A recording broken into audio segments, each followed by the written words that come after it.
আমরা 9 দফা দাবি আদায় ছাড়া কেউ ঘরে ফিরে যাব না। সবাই রাজি? সবাই আওয়াজ তুলো, হাসিনাকে জানিয়ে দাও 9 দফা দাবি ছাড়া আমরা কি করে যেতে পারি?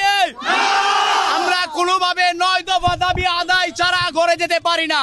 আজকে আমরা আমাদের যৌক্তিক দাবি 9 দফা দাবি নিয়ে রাজপথে দীর্ঘদিন যাবৎ আন্দোলন সংগ্রাম চালিয়ে যাচ্ছি এবং আমাদের অসংখ্য ভাই বোন এবং অনেকে নির্যাতিত নিপীড়িত মৃত্যুবরণ করেছেন।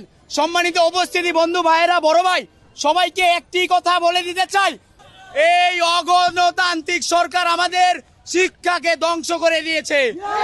আমাদের শিক্ষার্থীদেরকে ওরা যে অবস্থায় নিপীড়িত নির্যাতিত করেছে পুলিশ বাহিনী দ্বারা, তাদের গুন্ডা বাহিনী, দলীয় কর্মী দ্বারা।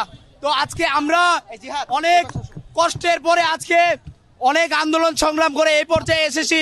ইনশাল্লাহ আমাদের দাবি আদায় ছাড়া আমরা ঘরে যাব না। আপনারা সবাই জানেন আমরা আজকে এখানে কি জন্য উপস্থিত হয়েছি। আপনারা জানেন আমার ভাই আজকে রক্তে রঞ্জিত হয়েছে। আমরা যে 9 দফা দিয়েছি, 9 দফার 1 দফা যদি না কমপ্লিট হয় আমরা এই রাজপথ ছেড়ে যাব না, যাব না। যতদিন না পর্যন্ত আমাদের দফা না আদায় হবে আমরা সকলে রাজপথে থাকবো ইনশাআল্লাহ।